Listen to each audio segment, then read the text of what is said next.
आवाहनं न जानामि विसर्जनं पूज्यं चैव न जानामि क्षम्यतां परमेश्वरी मन्त्रहीनं क्रियाहीनं भक्तिहीनं सुरेश्वरी यत्पूजितं मया देवी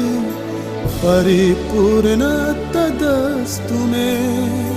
अपराधस्वतं कृत्वा जगतं नेति चोचरेत्